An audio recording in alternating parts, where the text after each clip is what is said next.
everyone, how are you? Thank you for watching this video. My name is Philip, and I decided to make this video to share a book that has changed my life and the lives of millions of people throughout history. This book is called the Bible, and hopefully at the end of this video, you will consider subscribing to my channel to learn more about the Bible. So why do we have it? Well, the Bible is a fascinating book that has been in existence for centuries. It is the original sacred writings known to man. The Bible has predicted the rise and fall of world powers, has given freedom to those in bondage and liberty to the oppressed. It began revolutions in countries that were tyrannical in principle and practice. It was ahead of its time in science. The Bible has principles of parenting, lifestyle choices, health, and even finance.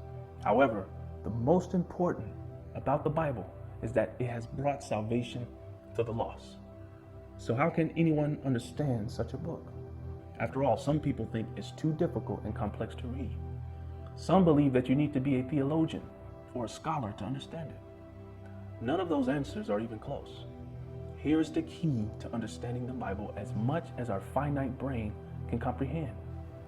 In 1 Corinthians chapter 2, verse 14, it says, "But the natural man receives not the things of the Spirit of God, for they are foolishness unto him.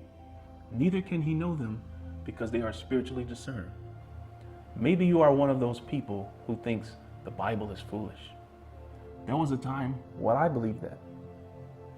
But beloved, we have to approach the Bible with a humbleness of heart and a willingness to learn. It doesn't matter about your level of education. Jesus explains this to Nicodemus, who was considered a Bible scholar in his day.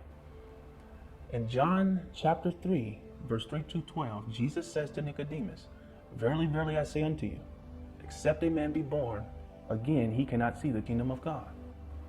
Nicodemus said unto him, "How can a man be born when he is old? Can he enter the second time into his mother's womb and be born?" Jesus answered and said, "Verily, verily, I say unto you, except a man be born of the water and of the Spirit, he cannot enter into the kingdom of God. That which is born of the flesh is flesh, and that which is born of the Spirit is spirit. Marvel not that I say unto you, you must be born again."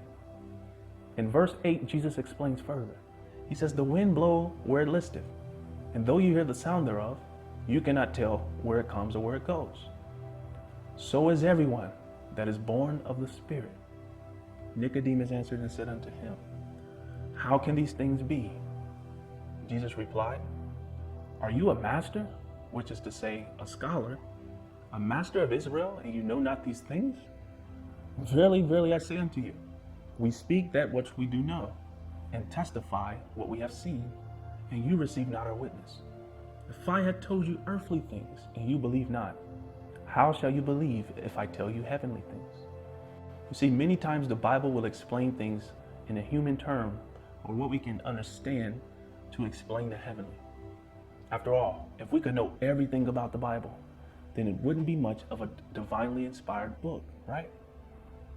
Some things remain a mystery until God reveals it to us. However, when it comes to the Bible, God never asks us to believe without giving sufficient evidence upon which to base our faith. God also never removes the possibility of doubt. If you read in doubt, then you will find many reasons to reject it. And as a result, one may desire a demonstration of God's power to believe. But our faith must not rest on demonstration, but on evidence. So what is the evidence? In Romans chapter 1, verse 20, it says, "For the invisible things of him from the creation of the world are clearly seen, being understood by the things that are made, even his eternal power and Godhead, so that they are without excuse." Now ask yourself, does it take more faith to believe that everything in nature happened by chance? Or that there is an intelligent being who created everything for a purpose, including you? Beloved, the evidence is all around us, and there is more to be discovered. One day, there was a skeptic in Piccadilly, London, denouncing the faith in God. A crowd had gathered to listen to him, and at the conclusion of his speech, he dared anyone to come forward and debate him. He had a commanding appearance and was quite apt in speech, and no one was willing to take his challenge. Finally, after repeated dares, an old widow pressed to the front from the back of the room. "Mister," she said, "I have something to say." "Say on," the skeptic answered confidently. "When I was a young wife, my husband died and left me with 8 children. I did not know what to do. All I had was this Bible. And I read it and I prayed to the God of the Bible, and it gave me hope and comfort. And not one day passed where I did not pray and ask God for his provisions and strength. Through his help, I was able to raise my children, and today all of them are well. But now I am old, don't have long to live, but I'm happy and I thank God for what he has done." Then the lady said to him, "That's what my belief has done for me. What have your unbelief done for you?" The skeptic was speechless. Contained within these sacred scriptures, this sacred book, are the very words from God. They are the words of life. It is from a God who knows everything about you, and he desires that you know him. Beloved, he is a personal God who understands why you have doubts and questions. And he says in Isaiah chapter 1, verse 7, "Come now, let us reason together, saith the Lord." Come, let's explore the Bible with the truth made simple.